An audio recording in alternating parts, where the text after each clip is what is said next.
is brought to you by Ninja Alerts, who, by the way, very soon we're gonna make some clear instructions.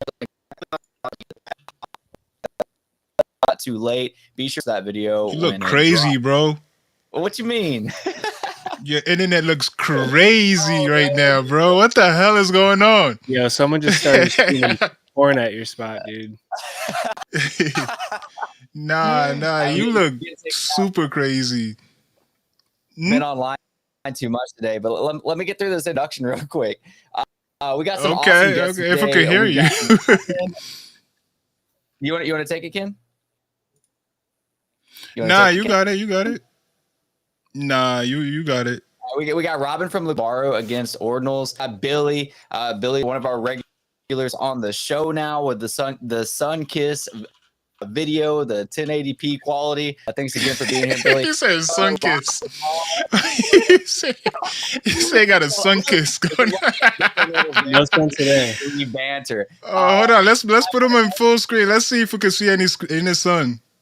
Okay. It doesn't look like AI today, Chris. Not today. On Tuesday, he looks straight AI, bro. We are live on YouTube. You can comment on X, see it, but if you're on YouTube, we'll be able to filter it through and actually put it up here on stage with us. So hop over to Ninja Alerts YouTube to be able to do that and be more interactive with chat. With all that being said, what's up, guys? I'm glad this is a banter show. Robin, welcome, man. How's it going today? Pretty good. Yeah, it's already nighttime here in Germany, but really happy to be here and really happy with like all of the recent things that have been going on in the ordinal space and also on Liquidium. So yeah, excited to be here and thanks for the invite. Heck yeah, man. I got a list for you today, so we're gonna pound you with some questions later. There are like a couple topics to talk about right now. Billy, you have your hand on the ordinal space more than basically anybody I know, though. We talked a little bit about before the show. Are there's any of those topics that stood out to you? So just to kind of refresh, we had some mempool sniping on Magic Eden. Basically, people that had allow this and deserve this list. Somebody found a way to front run them. They minted, and on top of that, there apparently, and this is where it gets a little bit more technical for me. There's apparently even a way to front run the fees to where like you can kind of bypass Magic Eden fees by mempool sniping. Do you know anything about that? Yeah, so like the PSBT transactions, they're pretty dope on Bitcoin. Like you sign half when you list, and then the other person kind of signs the other half. But it's just sitting in the mempool, and the problem is these marketplaces, they're not using sig hash all, which would not allow the outputs to change. I think they could potentially fix it. I think Magic Eden's solution involves kind of custody and a little bit of trust involved. But I think if you just use sig hash all for these, then the outputs can't be changed. Essentially, people are just picking up that transaction, they're signing it themselves, and they're submitting it back to the mempool with a higher fee, and it's just getting confirmed. The good thing is like people aren't losing money. Right? It just shows up as like, oh, I didn't get that ordinal that I thought I was buying. It could be worse, just when you submit something, you don't have to go crazy on the fee. Just know that it can get sniped until, we kind of figure out these workarounds, which can easily be implemented. Post Capone has been talking about this. A lot of people have been talking about this for a long time.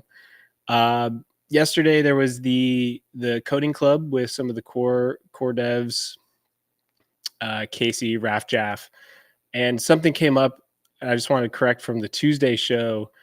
So cursed inscriptions, once the Jubilee happens, that thing that Ken really spooked Ken.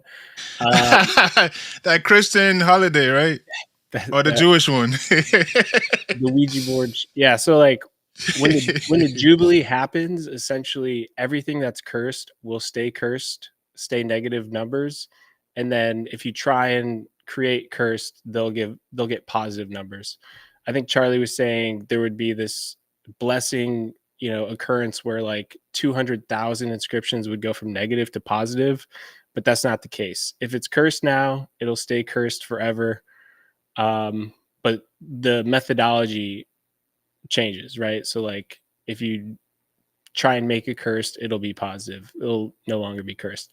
It's a little confusing, but essentially that does make that kind of area of ordinals a bit scarce, because once the Jubilee happens, no more cursed, and those things are locked in. Yeah, I want to actually Do you talk own about the any? sale you just made. Billy, did you just make a sale like yesterday? Because So I saw it on my timeline, bro. What? Talk us wait, through this. which sale are you talking about, Ken?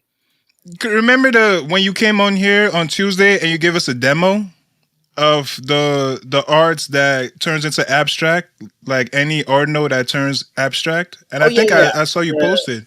Yeah, the recursive generative project. That's still kind Yes. of in development, in flux. I had an auction go live on Gamma. That piece got picked up. Yes. Yeah, That's what I was talking about. yeah, super stoked to see just kind of people collecting for the art on Bitcoin. There's not a ton of that, so I was stoked. The co-founder of Ordzar came in last minute and sniped it from Daza. Nothing nefarious. He just came in before it closed and submitted a bid.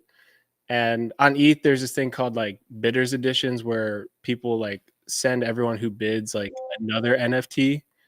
Instead of that, I sent everyone who bid a 2011 uncommon sat, and the market value on those are like $400. So that was kind of my way Really? of kind of making things interesting. And I'm still getting used to the descending auction. It's a little strange. You start at like a crazy level and just say like, hey, it can never go under this level. I prefer kind of like a English auction or something where there's like a reserve price, and then once someone bids, you know, you can go higher. Sorry, I'll turn off that bell. That's the mempool buzzing, getting those rare sats.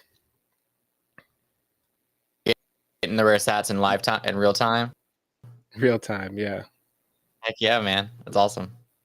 Robin, what you been up to? Like, I have a list of questions for you, but like before we get into that, like obviously, you know, you have Liquidium and that's where your primary focus is. Do you buy or trade or collect any like ordinals yourself? I mean, yeah, obviously, I'm also into ordinals and also into rare sets and all of this good stuff. That's like really where all of the passion is, I think, when it comes to me as like a private person. I mean, that's basically like NFTs is what brought me into all of this. About 2 years ago, we actually started off, like I and a couple of friends, we started off building a NFT collection on Stacks, which is like a side chain to Bitcoin. Back then, there wasn't anything like Ordinals or something like that. And this kind of passion of like preserving art and preserving data on the blockchain, and then also just the fun of like buying something, trading it, selling it, whatever. Like it's just fun, and it's cool to see how people come up with such creative ways of using NFTs, and also with just like artists expressing their stuff on the blockchain.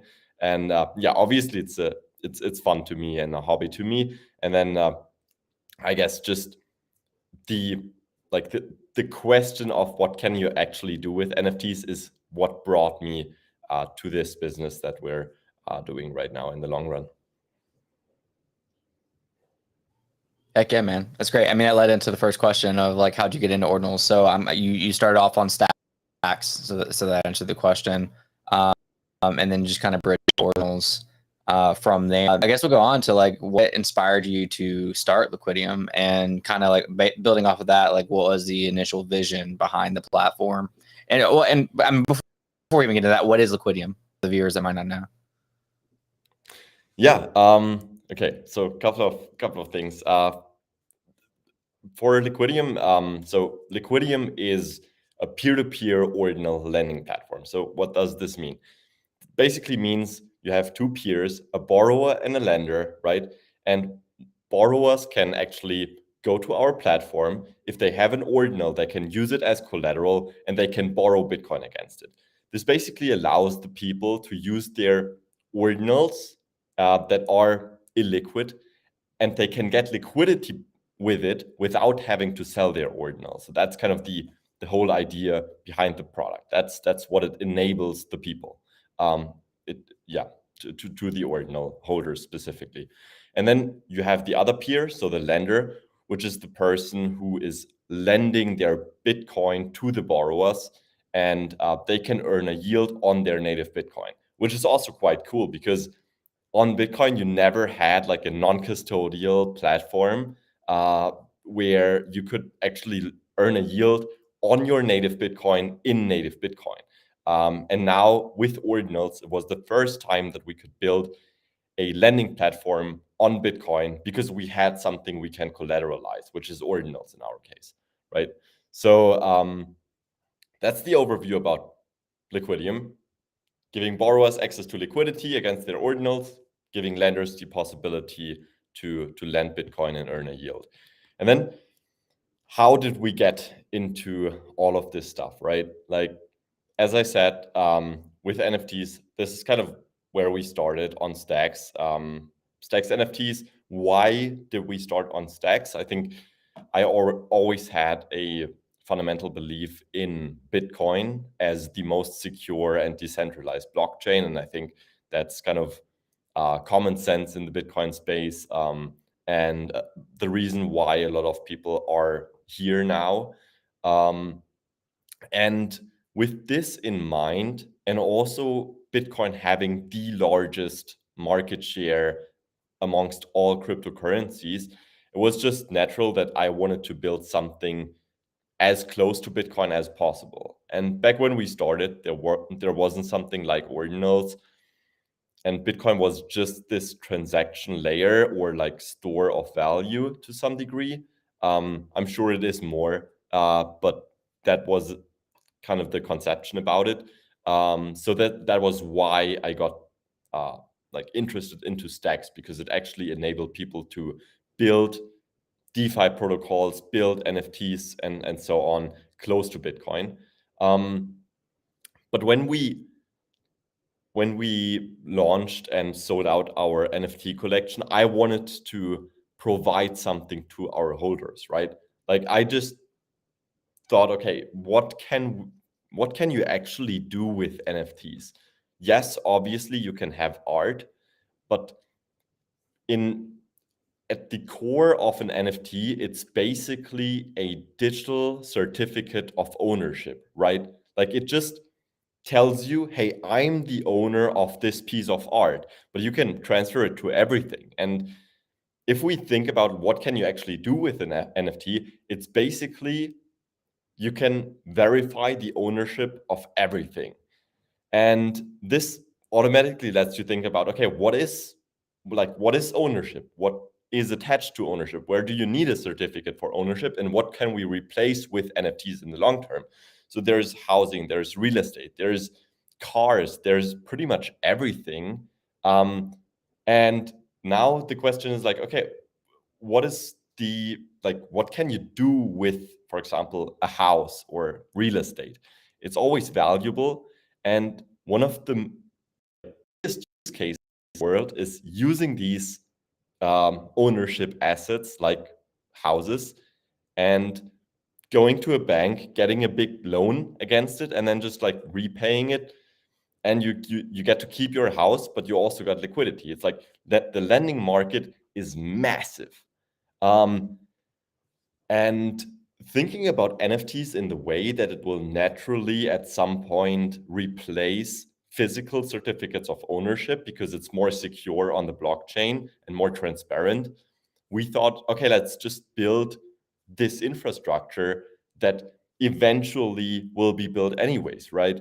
But let's just start with digital art. And then when we see more adoption coming, we have the technology ready. Like if houses come to the blockchain, we have the technology ready that they can borrow against it on the blockchain. Right. So that's kind of, I guess, in short, I was rambling a little bit, but how we Sure, got that was into the idea of NFT lending. that was a high level overview. Very insightful. Two things. One, we had somebody on Twitter say that they are using Liquidium and they're using their own collateral. So that's one that came to my mind because of the price right now. So I was thinking like that would be good to use. Two, short little like intermission here. Ken brought up like Billy's actual post. Do you want to pull that up, Ken? Oh yes, of course, of course. Hold on, let me pull it up right now. Yeah, Liquidium is dope, dude. I need to, like, when I'm out of the game and then I go back on there, I feel like I need to learn, like, wrap my head around like the best deals, because like if you just start accepting stuff, you could get owned pretty quickly. But I do want to. I'm looking at it right now, trying to get more involved, because if you have some Bitcoin to lend and you kind of go through the scenarios, like, okay, what if they don't pay back? What if this happens? And you play it out, it could be really beneficial on both sides, actually. Yeah, you guys, thanks for pulling that up. Yeah, it was a gamma print. We wanted to auction off the original piece. Essentially, I was playing around with like, okay, video is super expensive on Bitcoin. So I took this sequence of 4 really large images, I inscribed those, and then I used code to essentially play back like a stop motion. It's essentially a GIF. It's like as if you inscribed a GIF, but like a GIF that size would be like 4 megabytes. It just wasn't going to happen. So I inscribed 4 like 300 kilobyte files. And then, just JavaScript is your uncle. Just kind of strung them together with recursion. It ended up being around like 1 megabyte total. Yeah, it's just kind of like a fun exploration. I took that photo of me holding the phone in Washington somewhere, and then I comped in the artwork because it did not capture well. But yeah. Yeah, I have a off the wall question for you. Yeah. If JavaScript was your uncle, what did he bring to the Thanksgiving dinner? Green bean casserole, the Green yams bean. with the Okay. marshmallows, just untouchable. Yeah, and Nice. I'll be the first one to say, man, like AI technology and like GPT-4, it's really hit critical mass this year. I have like a small coding background. Like I don't consider myself a coder at all, but this year I've been able to really unlock some amazing stuff, in my opinion, by using AI as my assistant. And I think that's really cool. Because like imagine how many people out there like really want to do like create 3D stuff, but they don't have like 100 to 10,000 hours to spend learning the technical aspect of creating 3D artwork, which I've actually been doing for decades. It's really cool that someone can become the role of the art director and use Midjourney or something to like tell their story and create their vision. It's as if they had a team of a bunch of artists that could just serve them up results instantly and be like, no, change this, and then get the result that they want. So yeah, I've been using GPT as like a starting point for code, reworking it, and then kind of feeding it back into it until I get the desired results. I think that's just incredible. Like honestly, a lot of this stuff I've been kind of tinkering with wouldn't have been possible without that technology. So I think instead of people like scared of it, hating on it, just embrace it. Like you literally don't want to be the last one using this technology. Like, I mean, it's like what GPT-4 is like $10 a month, like $120 a year for like to have an assistant who is smarter than the smartest human being and can give you answers instantaneously and refactor code just spit it out. I mean, it's absolutely incredible. Go fuck yourself. I get it. Did you watch the whole thing last night with Elon? I just saw the memes. I watched the whole thing, but that was funny. I'm hanging out with some diehard liberals tomorrow night. I'm not to get political here. I'm kind of like politically homeless, but I know they're going to bring up a bunch of stuff about like, oh, did you see the advertising polls on Twitter? Everyone still calls it Twitter. Yeah, I don't know, man. Elon, he's what's the point of having fuck you money if you can't say fuck you, right? Word. Yeah, I saw that. That's exactly what I saw when he said that. Like, that's fuck you money right there in one sentence. They try to bribe him with, wait, what was it called? Extort him with money? Yeah. Something like that. Did you see And he told him to, Did you see the anchor on CNBC, Sorkin? He was flabbergasted. Like he literally, he was like nah, if I was dumb, I'll pay that fine. That's a viral moment right there. That's that's a like, viral moment right there. Like Doge pumped like 5% just because people are like, I wonder what that does for all my all my Doge subscriptions that I inscribed today. Oh my god, Doginals. Oh my god, Chris. Yeah, I forget these things exist. You know, ETH-scriptions, stamps. Like this, Casey really shook things up this year. It's really impressive. Once you see people on other chains copying, like, you know, boring boomer Bitcoin, like, you know, like shit's going down. And those Doginal transactions went through fast. It was just like boom. I had like 5 of them, and I just couldn't stop getting them. And I even got We some don't need Doji, not to be confused with Ordi. I wonder if Elon knew about like the Doginals, because he like specifically mentioned in this Joe Rogan podcast that like he doesn't think NFTs are good because they are basically just a link to this picture that lives on a server, and if the server goes down, like it's not exactly like he said it, because IPFS is also kind of decentralized. But yeah, I'm like, the point that he's making is definitely correct, and why ordinals are better than NFTs for immutability.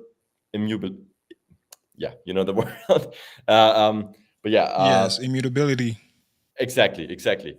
And I mean, Doginals are the same thing essentially, although like obviously it's on Dogecoin, which is not as decentralized as Bitcoin.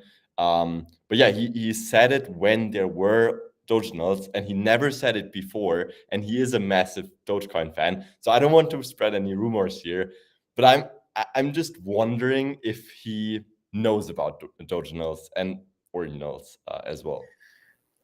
I think he does. I think in a way he was just kind of trolling, and his like, clearly he knows about ordinals. He knows they're on chain. So yeah, I think it was kind of low hanging fruit just to be like, I don't know, maybe even just selfishly flex his own intellect, be like, they're not even, you know, some company could go under. But yeah, we all know that's not the case. And like the IPFS pinning, you'd have to lose, you know, 2 to 3 entities that were pinning it, and it could still be recovered possibly. But yeah, that's a whole other thing. So Robin, with all this like excitement on Bitcoin dominance hitting 53%, Bitcoin outperforming Ethereum by 30% year to date, like when flipping, you think ETH is still gonna flip BTC? Oh wait, hold on. Ken, Wait, Robin's the ETH master? I don't think so. I think, okay, when I hear the flipping, I think of ordinals flipping Ethereum NFTs, right? Like that's the flipping that I'm seeing. It's not Ethereum flipping Bitcoin or anything like that. I mean, it was definitely a theory that most people believed in, kind of in the last bull market.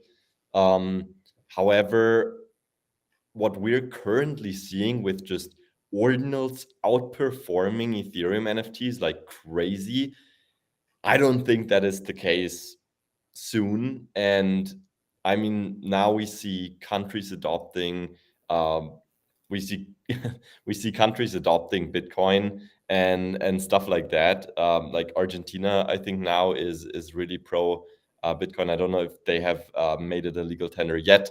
I'm flying to El Salvador in 4 days. I'm really excited to see how it's going on there. I really want to adopt the people to ordinals there, and kind of spread the word there, and eventually get the people to tokenize their real estate in like with ordinals there, and then but yeah, I think in terms of flipping, I think it's likely not going to happen anytime soon. I don't want to Yeah, use the wrong word here, but I think that El Salvador is tokenizing like some coffee. Like I don't know if you saw the Plagues project. They're working with this like making coffee organization to where they're like building this entire franchise off of Bitcoin. And like El Salvador is the one that's like working with it. So it's a pretty cool Crazy. project. That's really cool. Yeah. That's No, tight. I'm also a huge fan of like them using volcanoes to mine Bitcoin. That's that's so cool. Yeah, honestly, if their bonds like have solid yields, I can see that being very successful. Well, Robin, like when you go down there, you're gonna have to report back with some boots on the ground, because from what I understand, like as much as I want to get behind and cheerlead and be like, oh, adoption, it seems like a lot of the citizens just kind of took their $30 free from the Chivo wallet and they really don't give a fuck. And, it's just like the people in Bitcoin Beach that were having a circular economy already, that are just kind of still, just kind of pushing adoption there. But yeah, let us know, man. Try and pay with Bitcoin as much as possible at vendors, merchants. I think they're legally obligated to accept it, but just keep an eye out and see what it's like. Yeah, sometimes I'm wondering if this is the best approach, because it feels like, so I talked to the ordinals team. They were in El Salvador just like last month, and like Rafa, Raf told me that he wasn't like a lot of people there. They just weren't happy if you told them that you want to pay in Bitcoin. Sometimes they just like refused it altogether, and it needed like 2 or 3 times asking them until they put out their phone or something.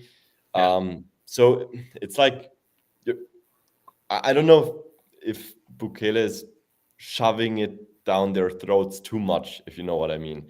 On the other hand, you still have the US dollar and people can pay with it. And I think it's good that the people are kind of forced to be educated about it. Because at the end of the day, like I think in the long term, El Salvador will have like huge benefits from basically the country already being into Bitcoin. But yeah.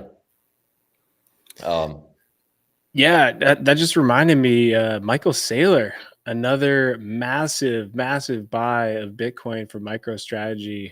I Really? believe I it didn't even was see that. 16,000 Bitcoin added to their balance sheet, putting them probably around like 230,000 Bitcoin. Pretty insane. And the price is just like, yeah, chilling. I think it's interesting because big inflation data came out today. Inflation rose, the CPI 0.2 as expected, but the traditional stock market, NASDAQ, S&P 500, it was up before the announcement, and then it sold off hard, dropped like a rock. But Bitcoin's chilling, and that just kind of shows me that there's enough support in buying, whether it's people front running the ETF, whether it's entities just buying spot because they know they'll need it, or just, a self-fulfilling prophecy, people just dollar cost averaging, all the Bitcoin maxis dollar cost averaging like $5 to $10, every day. you know. But it's been impressive to see. Like, I like that it's not really correlated right now with other risk assets, and it seems to be hanging in there pretty well. So whether we kind of nuke to 31K or rip to 48K, I mean, it really doesn't matter. I think we all know like where things are ultimately heading.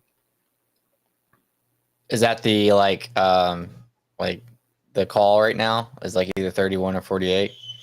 Yeah. If you were like running some technical analysis, it's like we had this big rip and it's just been kind of holding steady, and it's just building towards a big liquidity event, like either up or down. People are piling in short, people are piling in long, and ultimately whoever can push the price up or down is going to liquidate a lot of positions, and it's just going to accelerate. But that's healthy. That's the market. And yeah, other things too. I've been watching the mempool chilled down to around like 25 sats per VByte today, down from like 300 just a couple weeks ago. You see some kind of prices coming down on BRC20s. You see rotation into some of these OG projects. You know, it's nice to see. Are you looking it up right now? You want to share that? I'm just kind So of you just have a visual representation of what you're saying. Yeah, I don't know if there's like one place to see all of it, but Oh, okay. Oh, I thought you were reading it off the screen as you spoke. Okay. no, I'm kind of just going through my memory, my mind bank. Oh, wow. Okay. But yeah, it's surprising to see a lot of these projects kind of hold up, because like on Ethereum, a lot of times when price ripped up, sometimes like the price of the assets in ETH came down, but the nominal value stayed the same, like the dollar amount. But what we've seen with this is like not only the dollar amount, the Bitcoin amount going up in tandem, which just means the demand is there, and it's pretty cool. Robin, has there been any big kind of loans or activity on Liquidium? Can you speak to any of that stuff? Yeah, definitely. I can also share my screen. Yeah, walk us through, because like I do want to get involved. I just kind of need to get my feet wet again and not get wrecked. Start with something small, and yeah. Yeah, totally. So, can you see my screen? Yeah. Okay, perfect. Yes. Yeah, so I guess just to show you some of the active offers right now on the platform. So actually, most of the really good offers have been picked up in the last couple of days. So I'm waiting for some lenders to place some good offers again right now. We're seeing Bitcoin Frogs. There's an offer for 63% of the loan to value ratio right now. So you can always see like, I guess to just explain the offers. So the way it works is lenders, so the people who provide Bitcoin, they place offers on collections. They say like, I'm willing to give a loan for 0.08561 Bitcoin. And the current floor price is 0.1348, for example, for Bitcoin Frogs. And now anybody who has a Bitcoin Frog can take this offer and borrow this amount of Bitcoin. So I guess 63% loan to value ratio is quite good. So that's the offer compared to the floor price. And you can see like all of the offers that are currently active on this collection. APY is sitting at 120% for the lenders. That turns out to around 3% for the borrower on this 14-day period. But yeah, so these are all of the collections that are listed. We have, some. Yo, I'm gonna need more than 3%, honestly. Yeah. Take You do have like, there are, for example, Goosenals. Goosenals are crazy. Like, they have created quite a lot of volume. You can see loan to value ratio right now, 80%. That's massive. 350% APY. So that's where the lenders, like, obviously there's more risk to it, but this is really where lenders get these juicy interest rates. But yeah, in terms of just, I guess, analytics, overall performance on Liquidium lately, we have seen some huge loans in the past couple of days, like OMB loans for like 0.38 or something like that. Some loans like over $15,000. Actually, one really big default, which was an OCM dimension. The loan amount was 0.25 Bitcoin, and the floor price of this OCM dimension was 0.5 Bitcoin, which means the lender, like the borrower, didn't repay the loan, right? So the lender got the OCM dimension for 0.25 Bitcoin, and he just made $10,000 like this, which is crazy. Nice. And then, yeah, in terms of volume. So, Robin, real quick, I think that's a result of the floor price going from, I think around the time of the loan, I don't know how much you can do of the total asset, but the floor was like 0.3 just a few weeks ago, maybe 2 weeks ago. Right. And it's skyrocketed, you know, with all the news and stuff. Is that what caused? Do you think that like affected it? So usually, if the floor price goes down, there would be a liquidation, right? Because the borrower the borrower puts up their ordinal as collateral, right? And they borrow Bitcoin. So obviously, if the ordinal is worth more now, they are incentivized to repay their Bitcoin to get their ordinal back, because now the ordinal is worth more. Okay, gotcha. So it doesn't make any fucking sense that So that dude had no friends to repay this loan and capture the appreciation. I don't know. And this person didn't even complain anywhere. So maybe it was intentional. I don't know. But yeah. So you're saying there's going to be another another kind of service where people can borrow to pay back their loans with a higher. Oh god. You can actually do this on Liquidium right now. Like, you can just take another loan and repay your old one. Yeah. We have seen this already. Like, it's crazy how degen some people are. But yeah, we obviously don't support that. I like how contained it is, you know, with the discrete lock contracts and everything, and PSBTs. There's no like risk of cascading into other things. It's just kind of isolated between two parties, and you know, whatever happens. Exactly. Yeah, that's the beauty of Bitcoin, is that, like, yeah, you have these DLCs that have only two outputs, only like the ordinal can only possibly go to the borrower or to the lender. And we as a platform, we aren't even able to rug. Like, even if we wanted to, there is no like custodying or whatever where we could pull the trigger and just take the funds from the borrower or the lender. It's beautiful how simple Bitcoin is, but also how secure it is. So well, dude, I gotta say, like, being an early tester of this, super impressive. Like the stats I'm seeing on the screen, the UI, just everything you guys have done in the past 3+ months. Like, it looks amazing, dude. Appreciate it. Yeah, I mean, this has been out since October 1st. Like, this is when we launched basically this version now. And already, like, in this time, we already just like ripped through $500,000 in volume on the platform, which is great to see. And I'm really happy with the current state of the product. And something we just launched is a point system. And yeah, I don't know if I should reveal this, but I'm the number one lender. Are you right airdrop now. what? Airdrop what? Yeah, so we have a leaderboard and we have points now, and basically every 100,000 Satoshis that you borrow or lend on the platform will give you 100 points. So there's a leaderboard now, and you can see like a bunch of different people on this leaderboard. So I don't know why it's taking forever right now to load, but like, for example, this guy has like over 50 loans already. And just I think the point system is really cool because you can see how much the people like lent and borrowed, right? So I did a volume of 2.5 Bitcoin in total right now, and I made in like in the last 30 days, I made like $5,000 just by borrowing, just by lending on Liquidium, which is really cool.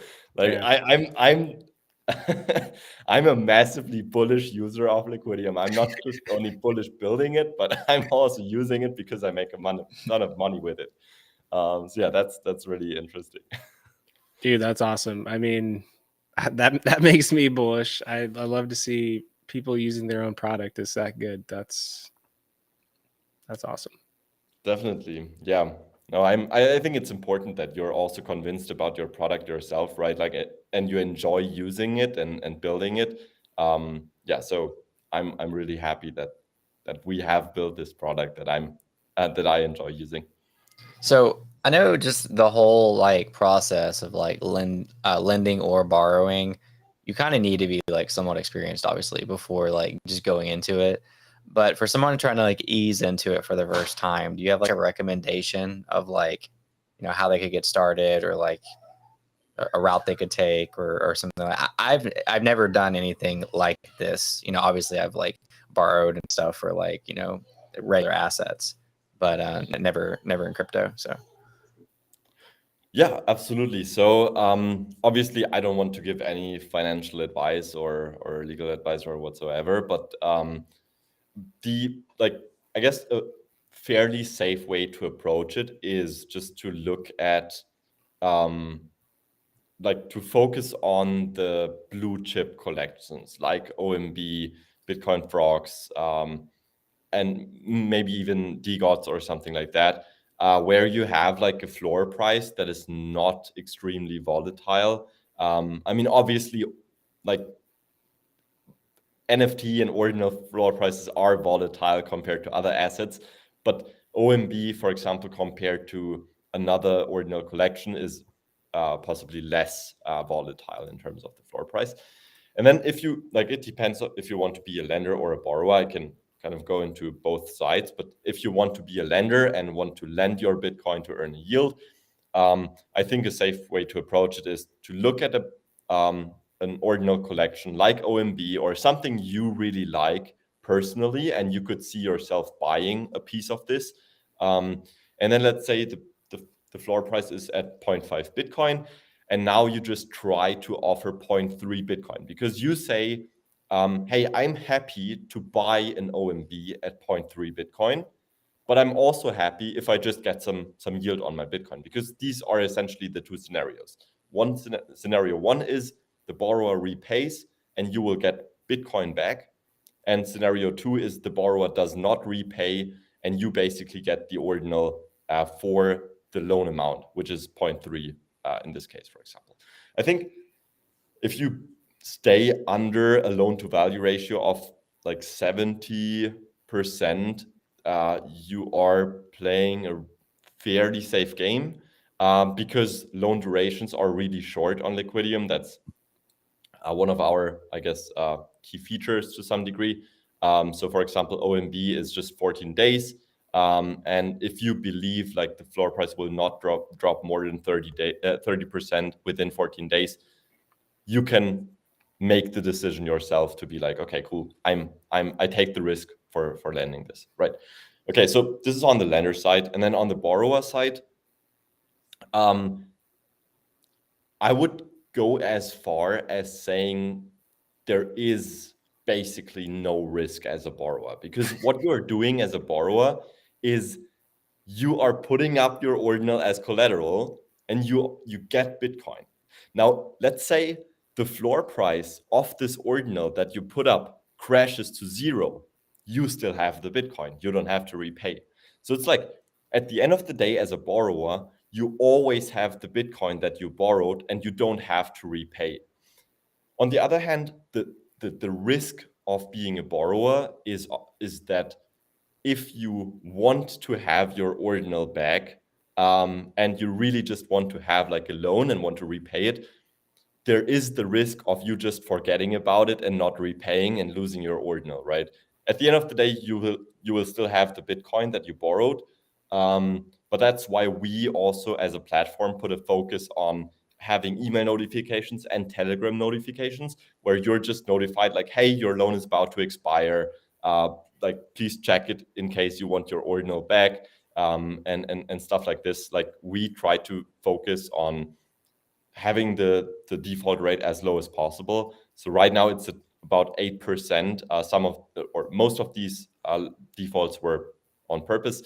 But yeah, as a borrower, you're definitely playing sometimes even a de-risking strategy, because you protect yourself against downside price movement on the ordinal, because you can always just not repay and take keep the borrowed Bitcoin. Now, this is probably a dumb question, but I just want to clarify. You're paying it back based on the amount when you, not based on the USD price you borrowed it at. Exactly. We measure in Bitcoin. I think that makes sense. We, like all of us in the Bitcoin space, I think we use Bitcoin as a measurement. Like, if we look at the floor price of OMB, we don't look at it in terms of USD value. We look at it in Bitcoin value. That's the same thing with our loans. You get the loan in Bitcoin, you repay the loan in Bitcoin. You get 0.5%, you repay 0.5% plus the interest, of course. I think that just makes sense. And it would be way more complicated if you would factor in the price movement in terms of USD value. That was a great breakdown, Robin. I feel like you guys should definitely clip that. That makes it sound like really good for the lender and the borrower. I mean, yeah, I mean, at the end of the day, there is risk involved especially for the lender, because the ordinal could just like crash. But it's essentially the same risk of buying an ordinal and just holding it, because the ordinal value could also go to zero. But yeah, thanks, appreciate it. Okay, and just again, like explaining, like I'm 5, not people that are watching as well or might watch this in the future, because it's also going to be on YouTube. For the lender, their greatest advantage is like the interest rate. I don't words we use for it, that the borrower is paying back. So basically, they're getting paid extra than what they've lended. Correct? And like, what's the average for that? Yeah, so it's definitely like the interest that you're getting, or the possibility of basically somebody defaulting on you and you getting the ordinal at a huge discount. That's again what happened to one of the lenders. We saw like he made $10,000 just by a default. But yeah, the likely scenario would be the interest rate, and the interest rate varies between 120% APY for like blue chip collections with relatively low volatility and like high volume, high liquidity, up to 350% APY, so 350% per year, on like degen collections like Goosenals and stuff. So like anywhere between 120% and 350% per year, which is massive. Like, of course, this is like high, really, really high interest, because you have to say like, okay, ordinal lending is a high risk lending strategy, because ordinals, even NFTs, are extremely volatile if you compare it to real estate or something like that. And that's why lenders have to have the incentive of really high interest rates. So you basically have the demand, or like you saturate the demand on both sides. what do you think, Chris? You gonna get involved? Maybe. I mean, definitely as the borrower, because like my only risk really is my like losing my ordinal. The lending still, or I guess. Well, okay. So one more thing to clarify, and then the lender seems like a greater risk to me, depending on how bullish you are on the ordinals like that you're lending Bitcoin for. But I mean, with those APYs, I see why people would want to do it, especially for like collections that they really trust and that like have a solid foundation. So if the APY is so high, are like the interest rates, like the borrower, they're the ones that owe that though, right? Like if I borrow, let's say $1,000 worth of Bitcoin from Billy, then like ultimately by the end of the Am I misreading that? Ultimately, by the end of my borrowing, do I owe him $2,000? By the time I pay it off, or is there like a am I mishearing you on that? So let's just make an example here. So yeah, let's say Billy is the lender, Chris is the borrower, right? So Billy, you say, hey, I love Pizza Ninjas. I'm making a loan offer on Pizza Ninjas for $1,000. And now Chris, you say, hey, cool, I have a Pizza Ninja. I want to borrow $1,000. So now basically you take Billy's offer and you get $1,000, right? You keep it for 2 weeks, for example, and then after 2 weeks you can decide, hey, do I want to repay the loan or not? It's your decision at the end of the day as a borrower. If you don't repay, then Billy will get your Pizza Ninja and you get to keep your $1,000. However, if you do repay, which is the usual case, then you have the $1,000 and then it's about 3% interest on these 14 days. So would be 1,300. No, 1,030. So you would repay 1,030, $1,030 to Billy. So Billy made a profit of $30 and you get your Pizza Ninja back. So this is how it works. If you guys catch me lending $1,000 for $30 over 7 days, please shut me down. Just shut it down. You also have the chance to take the pizza, or not take, but you also have a chance to like get the Pizza Ninja if you find somebody that's lazy, which happens a lot, and it's like, oh dang, I missed a day. So it's like that $30 could be another $1,000. Exactly. How decent are you, Billy? But let's be real. I mean, you get like maybe like $10,000 for a Pizza Ninja. I don't know, man. Like, I'm on the word. Yes. Yes. Okay, yes. let me tell you a story here. So I actually I was a lender against Ordinals way in the beginning when the floor price was like 0.0001, and then I think I put up, or no, it was 0.0002, and I lent out 0.0001, so 50% of that, right? Somebody took it. He took 3 loans, I think, of the Ordinal.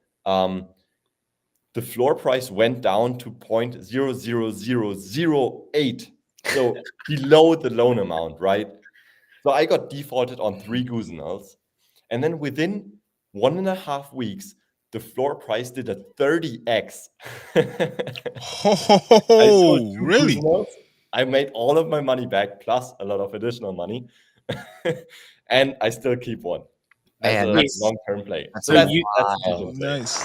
You came in as a lender, the floor tanked, they didn't pay it back, so you got stuck with the Ordinals that later appreciated. Okay. Exactly. That's in the beginning I was frustrated because I thought I lost money, but it turned out well. Dang, man. Yeah. That's like it's just a very like interesting concept over DeFi. Cause like, traditional finance, like, I don't know. So I guess my goal moving forward from here is I should know this about Liquidium, but fill me in.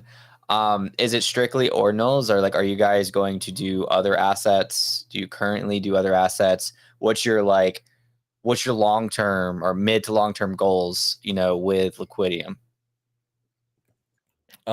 Yeah, good question. So we obviously we are really bullish on Ordinals, and we only we support the Bitcoin space as a whole. It was like in February we started building this platform. This was way before ordinal marketplaces and stuff existed. This was still in the times where we traded ordinals with spreadsheets over Discord, and we just love Bitcoin. That's it, right? But obviously ordinals, as like in the form of NFTs, is not the only asset that lives on Bitcoin right now. So yes, we are working on using BRC20 tokens as collateral as well right now. We're also looking closely into using rare sets as collateral right now, because we know exactly that rare, like that set hunters, like for example, Billy, like they need liquidity to send it to centralized exchanges and back.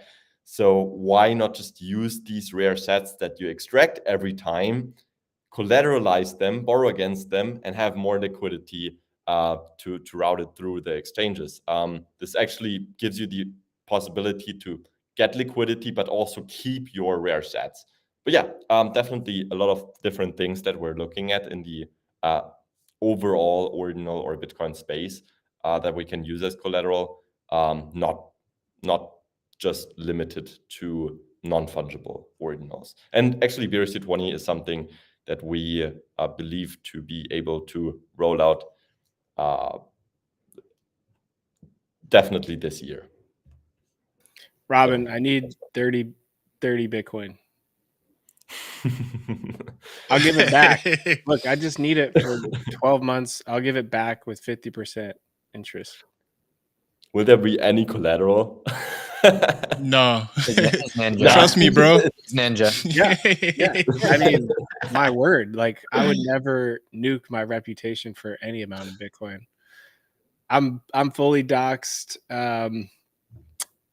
Let's be honest. Robin said $5,000 was a lot of money. He doesn't have the 30 BTC. No, I'm kidding. But no, like I don't, man. I don't.